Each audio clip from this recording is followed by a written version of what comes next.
Pendalaman teks kitab suci 1 Petrus bab 5 ayat 1 sampai 4 dan Roma bab 12 ayat 9 sampai 13. Yang pertama kita baca dulu teks kitab suci surat pertama Rasul Petrus bab 5 ayat 1 sampai 4. Baik, saya akan bantu membacanya di sini.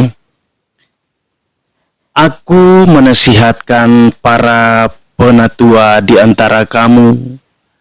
Aku sebagai teman penatua dan saksi penderitaan Kristus yang juga akan mendapat bagian dalam kemuliaan yang akan dinyatakan kelak.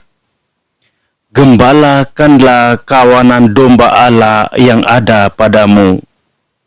Jangan dengan paksa, tetapi dengan sukarela sesuai dengan kehendak Allah, dan jangan karena mau mencari keuntungan, tetapi dengan pengabdian diri. Janganlah kamu berbuat seolah-olah kamu mau memerintah atas mereka yang dipercayakan kepadamu, tetapi hendaklah kamu menjadi teladan bagi kawanan domba itu. Maka kamu, apabila Gembala Agung datang, kamu akan menerima mahkota kemuliaan yang tidak dapat layu. Kita lanjut dengan surat Rasul Paulus kepada umat di Roma bab 12 ayat 9 sampai 13. Hendaklah kasih itu jangan berpura-pura. Jauhilah yang jahat dan lakukanlah yang baik. Hendaklah kamu saling mengasihi sebagai saudara dan saling mendahului dalam memberi hormat. Janganlah hendaknya kerajinanmu kendor. Biarlah rohmu menyala-nyala dan layanilah Tuhan. Bersukacitalah dalam pengharapan. Sabarlah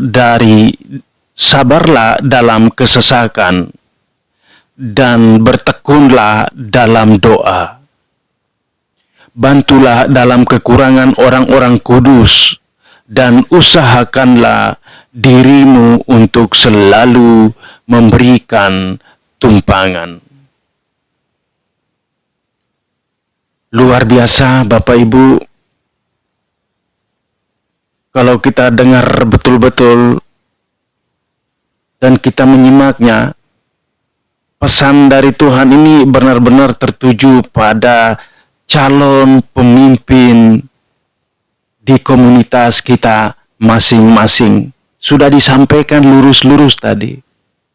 Ya. Jadi ini penting sekali karena berkaitan dengan modul pertama untuk pemilihan atau kaderisasi ketua atau pengurus KBG yang terbaru. Berikut pertanyaannya. Pertanyaan pendalaman teks kitab suci yang barusan kita dengar tadi. Pertanyaan pertama, apa saja konsekuensi kasih sepenuh hati Yesus kepada Rasul Petrus dan Paulus? Mohon bantu dijawab ya teman-teman. Boleh dijawab di kolom komentar. Pertanyaan kedua, bagaimana kasih Yesus yang sepenuh hati? Ini tercermin dalam surat Santo Petrus dan Santo Paulus. Pertanyaan ketiga, apa yang mau kita lakukan dengan kasih sepenuh hati? Yesus dalam partisipasi membangun gereja kita yang bermula dari KBG kita. Ada 3 pertanyaannya ya. Ini bahan fasilitator untuk bertanya ke umat komunitas basis gereja masing-masing, dan fasilitatornya harus studi bahan dulu biar nanti lebih terarah ya jawabannya, lebih terarah. Dan ini bukan untuk main-main, tetapi ini untuk diskusi. Tepuk tangan dulu buat kita semua. Baik, saya akan bantu fasilitator dan para pengurus KBG dalam sebuah tambahan ya. Untuk saya bukan menjawab pertanyaan tadi yang ada 3 poin tadi, tetapi saya akan memberikan tambahannya. Titik pertama,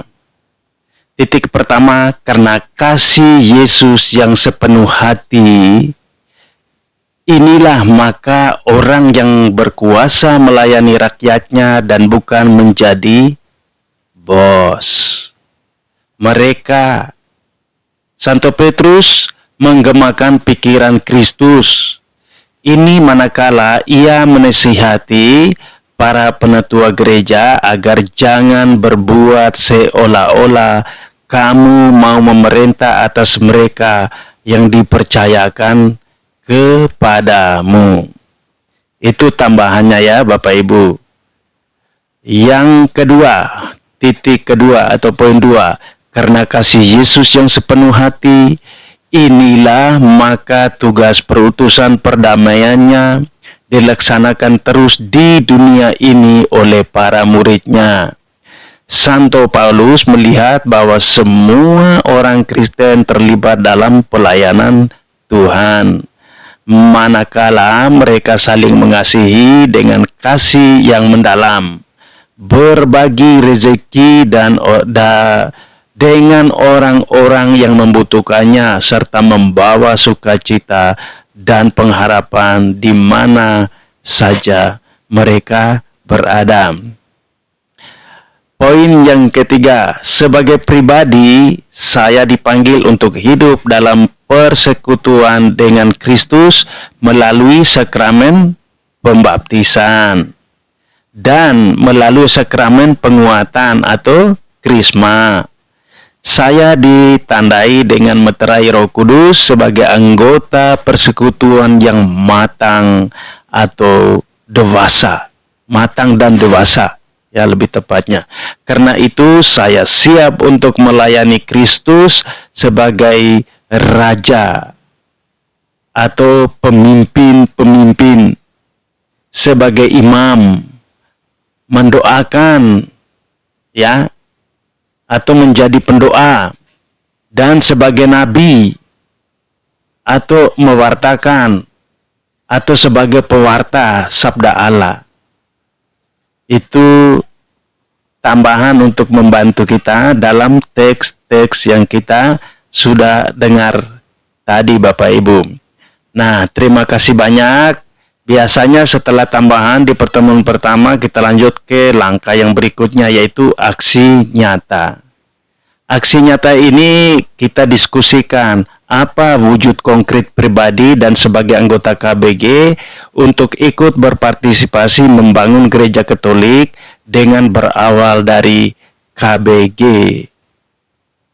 Jadi didiskusikan juga di poin yang berikut apa wujud nyata pribadi dan sebagai anggota KBG untuk ikut terlibat dalam KBG dan gereja paroki ketika masa bakti pengurus KBG dan DPP periode 2019 sampai 2022 selesai. Dilanjutkan juga dengan doa spontan ya. Dilanjutkan setelah itu dan seterusnya ya. Nanti fasilitator yang lebih tahu ada langkah-langkah demi langkah harus diselesaikan ya. Langkah demi langkah harus diselesaikan di komunitas masing-masing. Bagi yang pegang modul atau para fasilitator senior, mereka sudah terbiasa, jadi ada yang sudah hafal langkah-langkahnya dari ke-7 langkah sharing Injil tersebut. Terima kasih banyak. Tuhan memberkati kita semua. Amin. Mohon maaf atas kekurangan, kekeliruan, kesalahan saya. Saya mohon dukungan dari teman-teman semua dalam kolom komentarnya supaya saya lebih banyak belajar dari teman-teman. Terima kasih banyak. Sekali lagi Tuhan memberkati kita semua. Amin. Salam.